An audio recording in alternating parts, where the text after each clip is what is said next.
thousands of years ago, they were Apollo, Zeus, Ares. Now they are Superman, Batman, Wonder Woman, and the other heroes and villains of DC and Marvel Comics. Join us every week as we discuss the legendary stories, characters, concepts, and other parts of comics as we examine the modern pantheon of heroes. Let's get heroic. Welcome to Under Two Capes, the podcast for the comic book fan.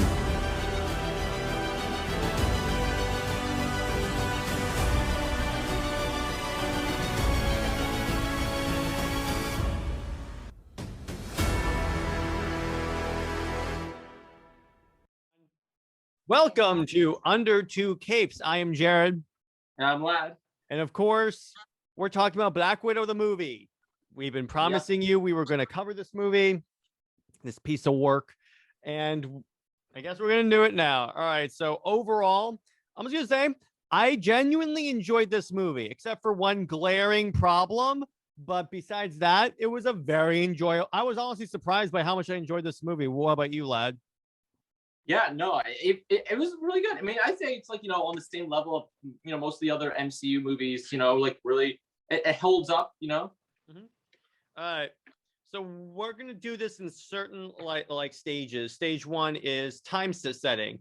Now, here's the interesting thing. Here's the genius, actually, of why it's taking place after Civil War. It explains why no other Avengers showed up in this movie. Because you notice, like a lot of the solo movies, always facing this big threat. And there's always that question, why didn't Captain America show up? Why didn't Iron Man show up? Now they have a reason. It's a Civil War. Yeah, I like that. That definitely makes sense. Yeah, and I liked how... Well, first, it started where we're just establishing that she's a Russian agent. They go through the whole opening montage, which I enjoyed, and then just starts Civil War. She's being hunted because of what she did to Black Panther in a Civil War. Yeah, really intense stuff. That was I like that. I like that how they show her past, and then they give us the setting. That 2-year time span between Civil War and Infinity War works really well. And what's interesting is that all the other, most of the other Phase 3 movies happened during that 2-year time period, because we started off with Civil War in Phase 3. That's true. And then we finished off, Infinity War and Endgame were the end, and Ant-Man and Captain Marvel were set during that time period also, or Captain Marvel was set actually when you think about it, after Captain America 1. Yeah. So that's another thing. This movie was I'm sorry, go ahead, Lad. No. Yeah, that's good. No, it's okay. Go ahead. I was gonna say it just kind of fits in with a forgotten Phase 3 movie. Yeah. That's what it is. It was supposed to come out after. It was supposed to come out after Civil War. But anyway, I was gonna say I felt that also this movie was actually better than Captain Marvel was. I'd say I feel like maybe yeah. All right, so we talked about the time thing. Let's talk about the characters now. I loved Yelena. She was hilarious. Where she's talking about her vest and how many pockets it has. Yeah. Or when they're in the prison, when they're breaking Red Guardian out of prison, she fires the grenade at that tower and it causes an avalanche. She goes, "This is a good way to die." And they paid off later when they're about to cut into her head. She's like, "This is not a good way to die." Yeah. No. Yeah. Yelena, obviously, they definitely she definitely stole all the show, which is good because they wanted to set her up a little bit, a little bit of origin for her, right? Yeah. So. Because I think conceivably she's going to be the new Black Widow. Yeah, I think a lot of people were talking online. They really enjoyed her character. Yeah, so yeah, that worked really well. What did you think of Red Guardian? Red Guardian, he was fun. I thought it was kind of interesting, how he's kind of considers himself a rival with Captain America. Yeah, even though he's never met him. And to the point where he even asked Natasha, "Captain America ever mentioned me?" Yeah, I like that. I like that, and how he should have been. He was gonna be the Russian super soldier. He's gonna be great for like Captain America, but he never got his chance to shine really. Mhm. So I love that he kind of like has a little chip on his shoulder. He's even thrown in prison. But I liked where he got so fat he's trying to like to put on the suit, but it's like, it still fits. It still fits. Hey, it fits. I thought the suit looked pretty cool though. Also, you know, he had some good stuff with him. Suit looked overall decent. I really very much enjoyed it. Yeah, it would have been kind of funny if so speaking of characters real quick. So I've already had this conversation with Lad, but the character that he is arm wrestling, who he breaks his wrist. So that's actually Ursa Major from the Winter Guard, and they're basically the Russian version of the Avengers. And he's a mutant. Yeah. So if they're keeping with that, we have a mutant in the MCU right now. So it's pretty much like conceivably we could get they're starting to sprinkle in the X-Men. Yeah. I mean, maybe for now it could just be some guy that also happens to be named, the Ursa Major, human name. But like if they actually decide to roll in mutants, then they could say like, oh, this is actually, like a little bit of a seeding in, so. Mm-hmm. The actor has gone on public and saying, yeah, my character's the first mutant in the MCU. I don't know if he's an authoritative source, but that's just what I'm going off of. Yeah. So Iron Widow, who is Black Widow's like mother figure. I know next to nothing about this character. I knew a little bit about Red Guardian. I knew a little bit about Natasha. Obviously, I knew a lot about Yelena, but nowhere near about this character. And I actually enjoyed her. I thought she was pretty cool. I can actually give a quick rundown on her. I actually kind of studied up on her a little bit. Okay, cool. Yeah. So Milena, I believe, Milena Vostokov is what the name for this character. And it's kind of interesting because she, from the comics, her name is like Milena, whatever, but she's actually a Russian spy that was a member of the Thunderbolts and Femizons. I haven't heard of that one before, but she's actually usually a Black Widow antagonist in the comic book, and that she's actually she works for the Russian government, and usually she went under the name Iron Maiden. Iron Maiden, and which is kind of funny because it sounds like Iron Man. Mm-hmm. Yeah, and she actually her powers were like Master Assassin, and she had like lightweight metal that protected her body, like kind of like an Iron Man suit or something. But so it's like she has kind of but she's not in the comics that much. So I think they basically took her character and just kind of reworked her to make more sense for like Black Widow and just make it her more of like a mom figure. So yeah, that's kind of what they did with her. Speaking of rewriting characters, do you want to talk about the big elephant in the room, or you want to because I have that later on the list, but if you want to skip to that since we're talking about characters. Okay. What we're almost done with the core group. We'll get that in just a second. I wanted to actually mention that I thought even though Milena wasn't in it as much, the mom figure, that she was actually kind of cool. I liked her. And I liked how like when she was in the Black Widow suit with like the eyeliner and everything, that she actually looked really cool. I liked it was a good look. Yeah, I thought she she kind of had that. She was a crazy scientist, right? And then she decided to help them in the end, and I thought that was cool. I love where she mind controlled and made that pig not breathe, and the pig's dying. Yeah. All right. One more character actually is the guy who gets Black Widow all of her stuff. Yeah. I have a theory that he's linked to another certain character, which we're going to discuss soon. Oh, okay. But yeah, I felt it was kind of interesting how we never got. Do we really get a name for that particular guy who gets her like all of her safe houses and stuff? Yeah, I'm not sure if they mentioned him by name in the movie, but his name, Rick Mason. Okay. Rick Mason, who is known as the Agent in the comic books, and looks like he has stuff to do with S.H.I.E.L.D. and stuff like that. But I mean, and here it definitely seemed like, he wasn't as important. Yeah. All right. Do you want to go to the elephant in the room? Yeah, sure. Let's do it. This following topic is my one reason why I refuse to give Black Widow a 10 out of 10, which I normally would have. It's the fact that the marketing campaign portrayed the villain Taskmaster. So I was like, oh, okay, cool. We're going to see the MCU version of a character that can copy everyone's fighting styles, ex-Shield agent who trains assassins. What we got was someone mind controlled, mute, and barely copying people's like fighting styles. So pretty much it's like X-Men Origins Deadpool. So they pretty much destroyed Taskmaster.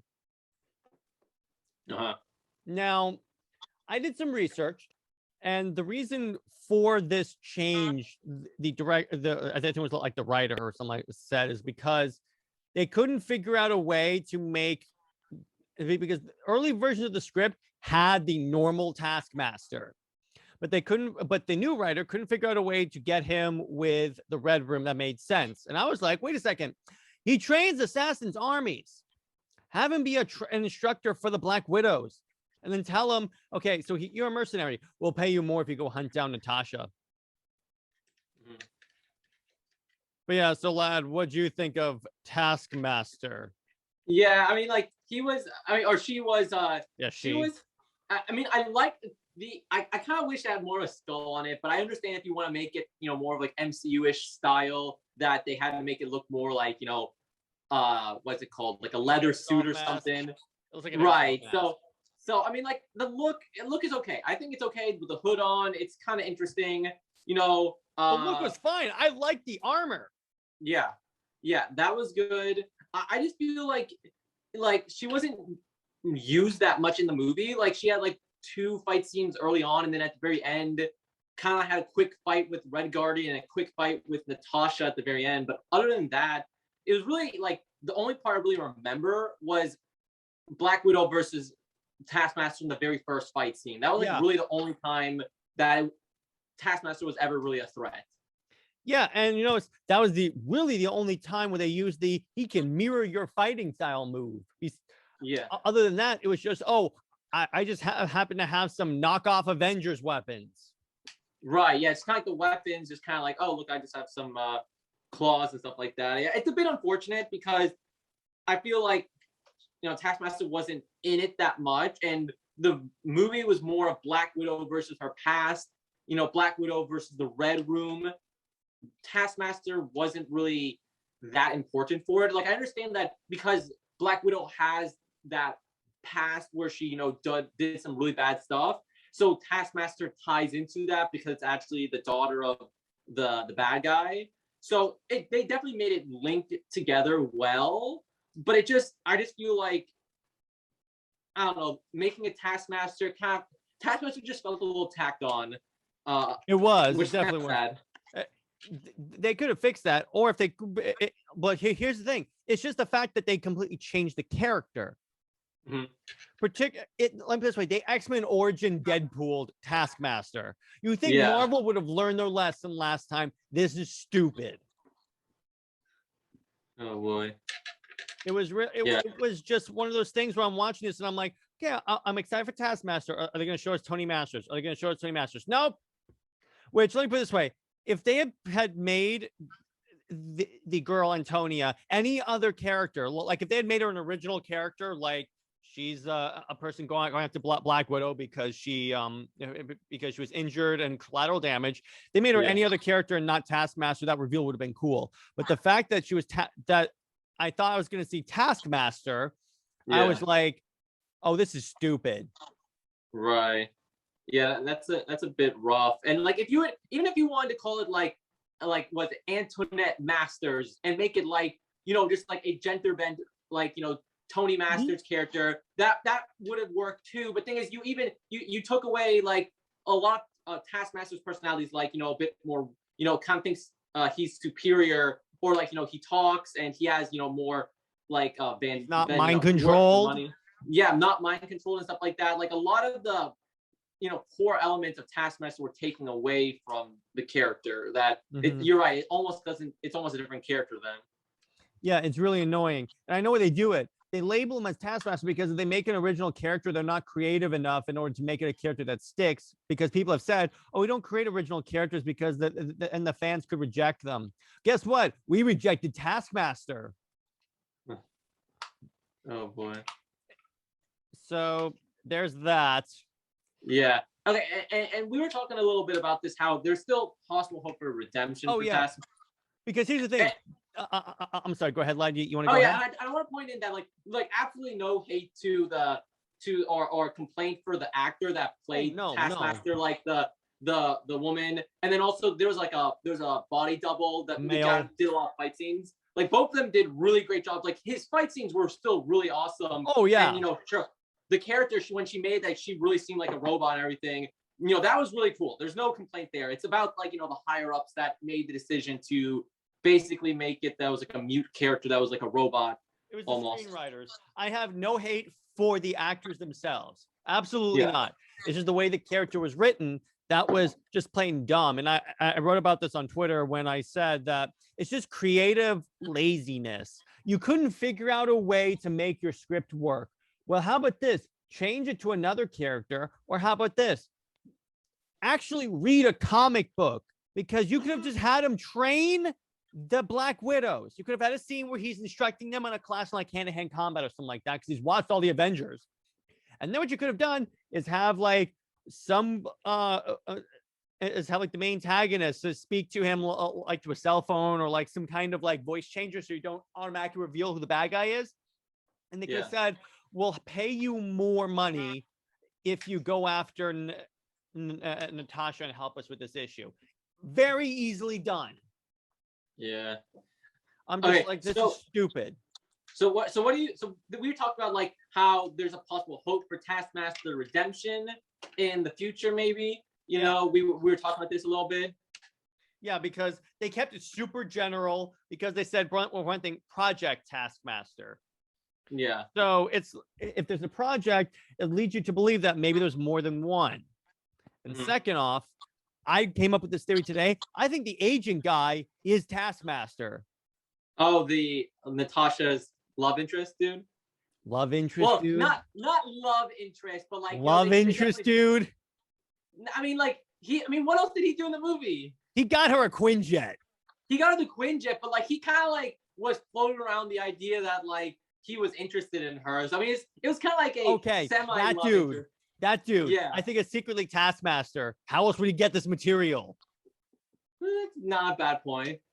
I'm thinking that he's really Taskmaster, like trying to get close to Natasha, and then he's going to kill her. Well, he would have killed her. Yeah, I think that's the actual real Taskmaster and not the airsoft wearing character. Yeah, but that's the one glaring issue I had with the movie. Like, nuclear air raid alarm was going off at this scene. I was like, oh no, I'm not, no, this is dumb. Because here's the thing, I went into the movie knowing that Taskmaster was spoiled purely because I just saw like YouTube thumbnails that showed up in my recommendation. Taskmaster's ruined. Taskmaster's ruined. At first, I was like, people are probably overreacting. There were people that said Zack Snyder ruined Superman. So you know what? I'll go see it, see if and make my own opinion. She takes the helmet off, and I'm like, oh yeah, this is way stupider. Yeah, like how she was because she was a mind controlled robot, basically. Yes. I'm like, what? Taskmaster is an ex-SHIELD agent. He's not a member of the Black Widows. Yeah, Taskmaster could almost carry his own movie, honestly. He could. He definitely could. And plus, here's the thing. He's not a Black Widow antagonist. That's the thing. He's a general Marvel Universe antagonist. He's fought Spider-Man, Captain America. He's fought every single Marvel hero to it at one point. Yeah. And so, that'd be cool if we had a Taskmaster movie. I agree with you, lad. We were saying that it's possible. Mandarin was originally that Iron Man 3 villain because they teased it up in the promotional trailers. It's going to be Mandarin, right? That one guy that was on the TV, right? Trevor. Trevor. I mean, in the promotional media, they actually did advertise Mandarin, I imagine, right? I kind of forget. Yeah, but here's the thing. That included, I think one of like the post-credit scenes for Iron Man 3 indicated that there was actually a real Mandarin. Right. Oh, okay. Here it was. Yeah, I remember now that they had that little scene where there's like, there's maybe a real Mandarin out there, the real 10 Rings organization, and I don't know. I feel like I want something like that for Taskmaster, where they make it that it's like, this program that the Black Widows had is kind of like a copy of the real Taskmaster, who's an actual ex-Shield agent that's out there somewhere. Yeah, because now Mandarin's getting his redemption in Shang-Chi, so yeah, it could definitely happen. It's happened with Deadpool, and this is what everyone's Yeah. comparing it to right now. It's like Deadpool. Let me see. There's Taskmaster, and then it's also being compared to like what is it? The Mandarin, exactly. So yeah, there's plenty of time for them to. They left it general enough where it's really easy. First off, I think they should fire whoever wrote this script, because here's why. This person was the same person who, when WandaVision was coming out and the plot was looking like it's going to be like Mephisto, that's why people were so like disappointed, because the plot was very clearly pointing to Mephisto, and then the person who wrote the show goes, "Who's Mephisto?" Someone. See, here's my problem with Marvel now. They're letting people who don't know the comics write these stories. Mm-hmm. You have to have someone that has a passing knowledge of this. It wasn't Mephisto in the end, right? No. It was not Mephisto. It was Wanda. Okay. Yeah. But you can't, because let me put it this way. Anyone that was an actual comic book fan would see that, okay, don't make a Taskmaster. Make her another character. Change the villain. Just say we changed it. Mm-hmm. Or yeah, I mean, have it where Taskmaster have an actual Taskmaster show up in like a post-credit scene. Mm-hmm. Yeah, it's a bit interesting. But they do like it's like the end credit scene is like it's like, I don't know, Val or something on like a boat, and then like a little like jet ski. Oh, you're doing the Deathstroke thing from the Snyder bandana, and it's that'd be great. It's the same. Or they pull a Deadpool 2, or they do a Deadpool 2 where like the real Taskmaster shows up out of nowhere and shoots Antonia and just unloads a mag into her, like they did in Deadpool 2 with a cool Deadpool shot the X-Men Origins Deadpool. No, yeah. And Marvel knows the fans hate it because it was trending on Twitter, because the fans hate this Taskmaster. Oh, man. So likely what's going to happen is that in a future project, it'll be tacked on that there's actually a real Taskmaster. Like, yeah, a good place to do it would be the Hawkeye show, because you already know, and we'll talk about this in a second, Yelena is going to be in the Taskmaster show. She's going to be in every episode. It's confirmed. So it's like she's probably the antagonist. So what they could do is make it, what they could actually do is make it so Hawkeye is able to explain to Yelena that, yeah, I didn't kill Natasha. You know, she explains the circumstances behind what happened. Then they go their separate ways. And then what could happen is that Val recruits the actual Taskmaster. Yeah.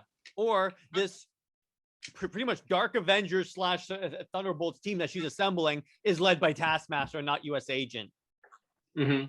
Like the real Taskmaster, because I don't think they're going to do. Because here's the thing. I don't think they can do Taskmaster even with Antonia anymore, because at the end of the movie, and this is a spoiler if you guys have not seen this movie yet, and at the end of the movie, they like sort of undo her programming. So she's not Taskmaster anymore. Yeah. So, I mean, here's the thing. The Marvel Cinematic Universe, I've said this for a long time, and Thanos is the one exception, and Loki, has a problem where they take villains who shouldn't be one-offs and make them one-offs, i.e. freaking Ultron. That was that was one of the many problems with Avengers 2. I'm holding out hope that Ultron gets redemption one day. Oh, I think he'll come back. But here's the thing. Ultron is one of those villains that you build up to. He is a Thanos level guy. Yeah. And Taskmaster, let me put it this way. Taskmaster is not necessarily a build-up guy, but he's not one you throw away. Mm-hmm. Maybe they should give him a Disney Plus show like they did Loki. That'd be kind of interesting. Yeah, I'm like, and don't. He's not a solely Black Widow villain. Oh my gosh. Oh boy. He Okay, could have used so Crimson Dynamo, and that would have worked because of the Russia thing. yeah, yeah. Oh boy. Okay. We gotta discuss this. Like, how do you like Black Widow's like? Now we kind of in this movie we actually got like her character arc. The really because we've done like different teases here and there that Black Widow's Yeah, we past. have parts of it. She's good now, and she's trying to make redemption. And then this movie we actually get like her full story. Like I really thought that was interesting. What do you think about that? Yeah, I like that. We finally got an answer to the question: what the hell happened in Budapest? Hey, just like in Budapest. Yeah, because they reference that multiple times. Even in Endgame, they're like, "Well, it's as far away from Budapest." You're making jokes about a mission where a little girl got blown up. But yeah, I very much liked it. Here's why. And now we're done talking about Taskmaster, so I'm gonna like ignore that part. This is why I liked it, because Black Widow is one of my favorite Marvel characters, particularly in the MCU, because it seems like you start off, like Lad said, we first see her in she first shows up in Iron Man 2. You had no idea about her past. Avengers, you get a little indication of her past with like, they even make a reference to, it's kind of interesting is that in Avengers 1, when she's like interrogating Loki and trying to like turn the tables on him, he mentions Dreykov's daughter. He does? Yeah, he goes, can you really erase all that red? Budapest, Draco's daughter. I'm like, oh, we got that answer. Awesome. They really set that up all that years ago. Yeah, I don't think they thought they were going to do a Black Widow movie, but I like how they reach back and it's like, let's just use that. Yeah, that's so awesome. I love that. That's cool. And I like how they referenced Hawkeye, but obviously he wasn't in the movie. They were in the same like air vent that like they were in Budapest. Right. And I liked how, if you notice, when Natasha, so what happens when they flash back to her blowing up Dreykov's house and they have her on the phone, she's speaking with a Russian accent, so it's like she's just like being recruited. Yeah, I like that a lot. I think it was really cool. But yeah, I very much enjoyed the whole Jason Bourne in the Marvel universe thing. Yeah, that was really good. I really like that too. They definitely set that up well. And I really thought that Black Widow had a really good story in this. It definitely felt different from other characters like Captain Marvel or Wonder Woman or stuff like that. If you want to compare like other female solo films, Here's the thing. As compared to any of the other Marvel movies, what this did is establish the whole this sort of reinforced the sort of moral ambiguity, that moral gray area that exists, because traditionally in superhero movies, we get it's good or it's bad. There's no in between. This movie really emphasized the in between. Yeah. Like no one's all good, no one's all bad. Well, no one's all bad unless you spray them with a magic red powder. Yeah. Which I was fine with that. I was fine with that part because I'm like, yeah, of course they'd be brainwashed and they needed something to like undo that. I felt that was a good like way to give them Yelena a reason to search out Black Widow. Mm-hmm. Right. I also liked about how like in all those safe rooms, there's like walls of weapons and like various implements to kill people, and I'm like, yeah, this is definitely a Black Widow movie. So what do you think? I liked how there was that scene where they basically blow up the engine, the whole station falls, and a Black Widow jumps off and then is fighting Taskmaster on that wing thing. That was pretty cool. Yeah, that was a whole good little scene there, like that kind of falling out of the giant's floating face.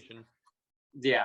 I now you remind me, I really love the scene where they get captured and they're going to the Red Room, and then they're like, and then the guy says, you wonder why you never could find the Red Room, and then it like zooms out and you see that it's literally like a floating station. It's like and then that moment where they hit the lettering in, it's like Red Room with the lettering, like, or the Red Room, Like it just really hit me. Like that felt dramatic. You know, like oh wow, this is like kind of I'm like spooky.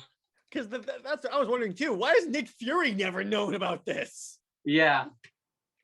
But yeah, and this goes into the why it's good at taking place during Civil War, because the superheroes are too distracted fighting each other to worry about this giant space station full of assassins. Yeah. I mean, we already know that Captain America, I mean, that Iron Man is not gonna like respond to when you say, Tony, there's a team of assassins that could kill us. Yeah. That was actually the plot of Captain America's Civil War. Yeah. But yeah, I like that too. I think it's a very genius way to handle why they never found the place, because you think anywhere on Earth, literally on Earth, they would have found. Someone would have found. Like I'm sure Fury would have, because Fury seems to know everything. Yeah. Yeah, it's true. But yeah, again, I liked how we finally got like an indication of to her origins, like how it starts off. It starts off she's in like the suburbs of Ohio, and you think like, okay, it's a normal American family, until you get to the point where they're actually Russian agents. Yeah. It's like basically Cold War crap right now, and then how it like cuts to this montage of like showing about how the Red Room basically is involved in human trafficking to recruit its widows, and then it's like it just shows them being trained. It shows like all these famous pictures from history, but they circle a picture of a woman, like a Black Widow was behind this. Oh yeah, that was interesting. Yeah, I felt that they really dealt with that really well. And once again, the reason why I like this movie so much is because I like the more grounded superhero movies where you don't need to have godlike powers to be a superhero, because it's like, that's why I like the Mandalorian so much. You don't need the Force to be a badass. Right. And then I think so in terms of the promoting a female like hero and female empowerment, I think this one did it about as well as Wonder Woman did, in that, I mean, there were some times they joked about how fat like Red Guardian is, but I was fine with that. That's fine.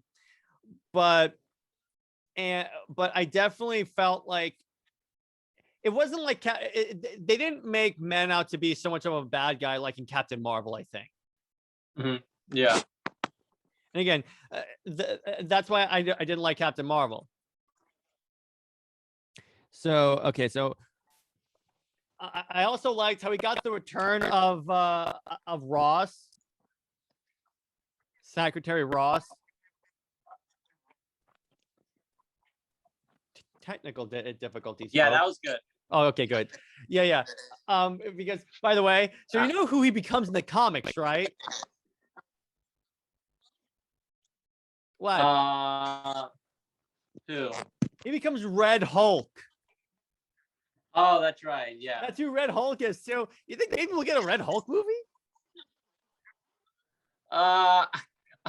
Probably not with him. And the actor's kind of like, I think he's a bit older now. I don't know if he'd actually want to do like a fighting action stuff.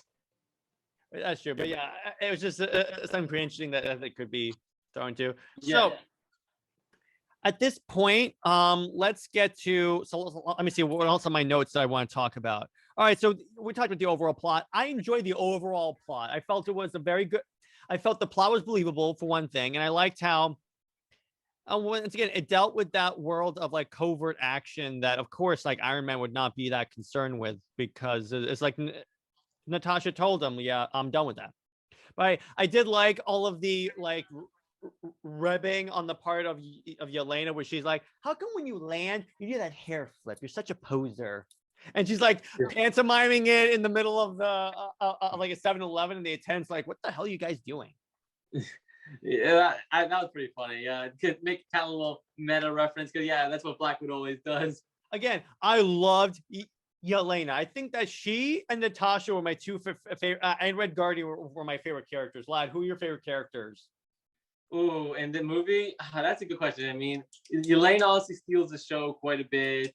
I like, Red Guardian was great. I like the mom figure. I thought she had some interesting stuff wrong with her. Yeah, that was really good too.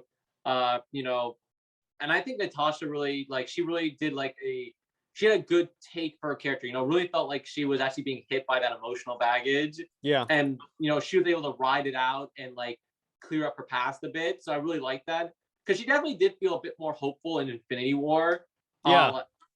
And they So explain that, and they actually have her what's kind of interesting. Here's the details I noticed in the beginning of the movie before she goes outside to put gas in her generator. She's having blonde hair dye.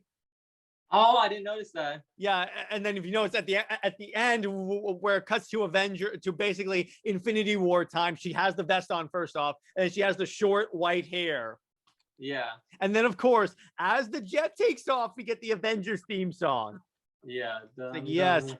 But anyway, what I just realized, here's the interesting thing about Black Widow. It was an origin movie for two people, Natasha and Yelena, because remember, Yelena is going to conceivably be the new Black Widow in the MCU.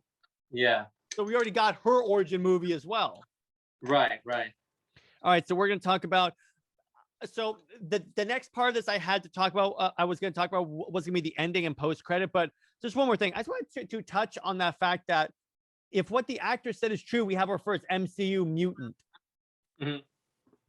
Hey, Maybe. it could be, what they could be doing is that they're not going to do an X-Men movie, but they're going to be sprinkling in the mutants every now and then.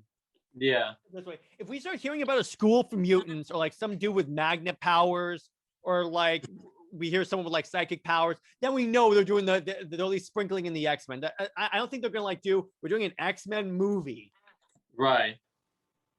Because and what's interesting is that I don't think Feige or anyone in charge has come out and ruled on if he's a mutant yet. Right. So I don't know. We'll see. We could be getting the X-Men finally. Yeah. I'm you have the rights. Throw them in here. We'll see. Yeah, I mean, we're gonna start seeing something soon. We're coming up on Fantastic Four eventually, and then they're gonna start teasing us some mutant stuff. I don't know how it's gonna go down, but it's gonna be cool.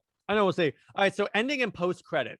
So the movie, we brushed on the ending where it basically ends where Infinity War starts. But what's kind of interesting is that if you cut out the post credit, you could watch Civil War, this, and then Infinity War and Endgame and be done. Yeah. So the post-credit scene, this was actually a pretty interesting one because, first off, a returning character from Falcon and Winter Soldier shows up, Val. Yeah.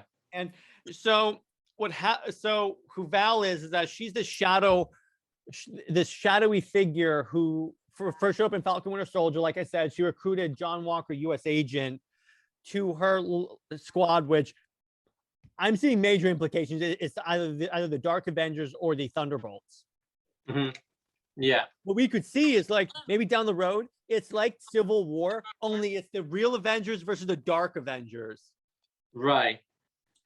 I definitely agree with that. I like how they are kind of teasing, Val being a dark Nick Fury. She's she's going around recruiting, evil people, U.S. agent, or people that may have a, something against the Avengers, like Yelena. Not necessarily evil. It's just Val is an expert manipulator, and she's touching on his blood because she talks about him. You can be a hero for your country. See? Yeah, that's true. Not necessarily evil, but kind of anti-hero, or just people that are not quite Avengers level. Yeah. Oh, by the way, lad, I think before you rule on John Walker, you should finish the Falcon Winter Soldier show. Yeah, I gotta finish it up. But anyway, all right. So yeah, I definitely like this. I think this is a fantastic idea to have an antagonist Avengers. This is awesome. Yeah. And I like how Val shows up to recruit Yelena, and she goes, "Okay, so here's I can offer you the ability to get payback, because remember, the post credit scene takes place after Endgame, and it's Yelena at Natasha's tombstone." Mm-hmm. And Val shows up. I love how she shows up too. She just blows her nose very unceremoniously. What the hell is this? Yeah. I thought it was gonna be Hawkeye, honestly. And then speaking of Hawkeye, she shows up and goes, "Hey, Yelena, I can offer you payback against the guy who killed your sister." And it's a picture of Ronin. Yeah. I'm like, oh geez. And then it's confirmed that Yelena is gonna show up. You like I think she's gonna show up in every episode of Hawkeye. So it's most likely she's gonna be the antagonist of that show, trying to kill Hawkeye for what he did air quotes to Natasha. Yeah. So what do Yeah. you think of that post credit, lad? I think it's pretty cool. I think it's interesting because I think a lot of people were silently hoping that maybe there's some chance that they were gonna tease that Natasha survived somehow, or that that maybe she came back, Cap rescued her, or just like the Soul Stone just eventually releases them or something. But like this pretty like solidly, confirms that that's it, that's her grave, and that's the end of Natasha's story. But we got like a really good story for her, Yeah. But Plus, I kind of like, yeah, go ahead. Plus, Scarlett said that after Black Widow, she's done. So we're done with Natasha. Yeah, no. So I think she did a really good. She's been in a lot of movies in the MCU, and now she finally got her solo flick. That I think it's a good time to finish off the character. And she had a good, she had a really good sacrifice in Endgame. So that definitely seems like the end of it. And I like how we got to see her grave a little bit, because people kind of complained that she didn't get much of a ceremony in Endgame, but we got saw how that her kind of funeral was very private, like it's a very small. A ceremony. She got like an immemorial picture in Spider-Man. Yeah. They did it for Iron Man because he started the whole movie universe. Yeah. I was fine with that. I'm like, yeah, of course. Plus, do you really think Natasha Romanoff would want a big ceremony? Yeah. Who do you think would want it more, Tony Stark or Natasha Romanoff? Okay. Here's something I was thinking though. Like, back burner of my mind. Like, I feel like definitely Natasha. Scarlett Johansson's like finished up her everything here, and I think they definitely left it at a good place, and they don't really need to go back to it. And I think this definitely gives us people closure for her death in Endgame. But there's one thing that kind of came into my mind that, if possibly, like it does really well in the box office and everyone, there's a lot of excitement for a possible sequel. I was thinking how there's actually one way they could do it and make it work. They could make without cloning or bringing her back from the dead, but they actually make like a Black Widow 2 set during the 5-year period in Endgame. Yeah, that's true. That could really work, because we could see which one of her family got snapped out of existence. Why is she? She seems really upset. What is she? Because in Endgame we see that after the 5 years, she's now the leader of the Avengers. In the command center, the guy in the chair.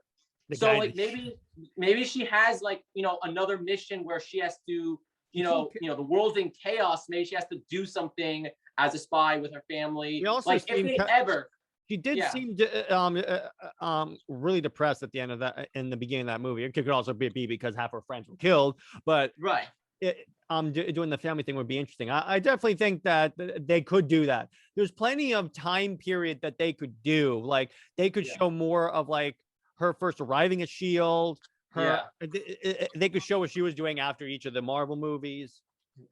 Yeah, this is definitely. I mean, I definitely feel like this is a good send off, and I think this is it. That this would really be a good place to finish her story. But there is that possibility of we could make something work. If they want to do a sequel or something. We could. By the way, so real quick, I just wanted to show this little character off. This is a Marvel Legends Black Widow. It came with the base and everything from the movie. Yeah. In the white suit. So when the white suit came out, I was like, I have that action figure. The white suit was actually really cool. The white suit was awesome. Yeah, because I'm like, of course they would have an Arctic suit. It's in Russia.